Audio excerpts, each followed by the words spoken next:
మా వారిని అప్పుడప్పుడు నేను అడుగుతుంటా అండి. ఒక బాబే కదా మనకి, ఇంక పిల్లలు లేరు అని నువ్వెప్పుడు ఫీల్ కాలేదా అని.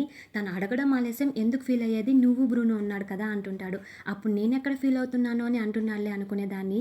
నాకిప్పుడు తెలుస్తుంది ఎందుకన్నారో అని. చిన్న పిల్లలు కూడా ఎగ్జైట్ కాని విషయాలకి నేను చాలా ఎగ్జైట్‌గా, హ్యాపీగా ఫీల్ అయిపోతుంటా. అందుకే అన్నారేమో అలాగా. ప్రతి ఇయర్ జాతర ఓకే. బట్ ఈసారి మాత్రం నాకు చాలా స్పెషల్ అండి. ఈవినింగ్ అందరం వెళ్దాం అనుకుంటే మా వారికి మీటింగ్ స్టార్ట్ అయింది. తను లేకుండా అసలు ఎక్కడికి వెళ్ళము. బట్ ఈసారి మాత్రం ధైర్యం చేసి నేను మా బాబాయ్ అయితే వెళ్ళాం. మస్తు ఎంజాయ్ చేశాము. అనుకున్నది తీసుకున్నాం, కోరుకున్నది తిన్నాము. ప్రతి ఒక్కటి ఎక్స్‌ప్లోర్ చేశామండి. సింగిల్ స్టాల్ కూడా వదిలిపెట్టలేదు. అన్నీ పర్చేస్ చేసేసాం. 2, 3 అవర్స్ ఎలా గడిచిందో తెలియలేదు మాకు. మా వాడు చూస్తూ చూస్తూ ఇంత పెద్దగా ఎప్పుడు అయ్యాడో తెలియనే లేదు. అంత క్రౌడ్‌లో నేనెక్కడ తప్పిపోతానేమో అని నా చెయ్యి పట్టుకొని తిరిగాడు.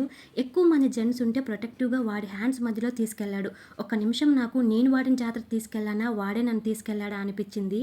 హ్యాపీగా ఎంజాయ్ చేద్దాం అనుకుని వెళ్ళానా, ఎంజాయ్‌తో పాటు ఎమోషనల్ కూడా అయ్యాను.